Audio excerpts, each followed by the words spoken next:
The attractive woman lay on the shore, allowing her husband to apply sunscreen on her before permitting him to go into the sea alone to play. However, an hour passed, and her husband still hadn't returned. Lisa realized something was wrong and immediately put on her clothes before rushing to the rescue center on the shore for help. But after the search boat patrolled around the island, there was still no sign of her husband, so Lisa immediately went to the nearby police station to file a report.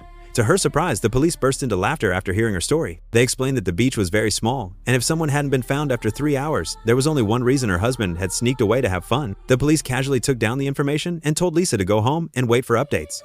But after several days with no news, she had no choice but to return home alone. She opened her husband's computer to review their past videos and unexpectedly discovered that a mysterious woman often approached her husband, with clear signs of affection in their conversations. Through her intuition, Lisa concluded that this mysterious woman was definitely suspicious. Just then, she suddenly received a call from the police, informing her that a male body had been recovered from the sea and asking her to come identify it. Heartbroken, Lisa assumed it was her husband.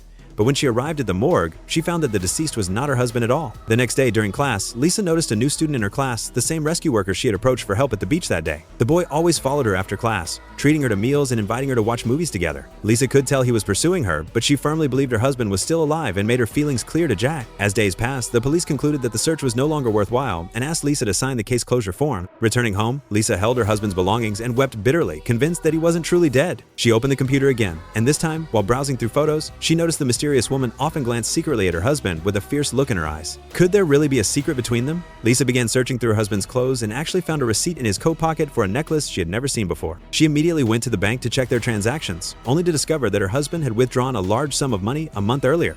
This made her deeply suspicious of him. Returning home to continue her search for clues, Jack suddenly knocked on her door. Knowing that Lisa had been tirelessly tracking her husband's whereabouts, he offered to help her investigate. That very night, they staked out near the mysterious woman's company building. It was already midnight by the time the mysterious woman returned home. For safety reasons, Jack escorted Lisa back to her place. Early the next morning, Jack deliberately parked his car near the mysterious woman's house and let the air out of his tire before knocking on her door.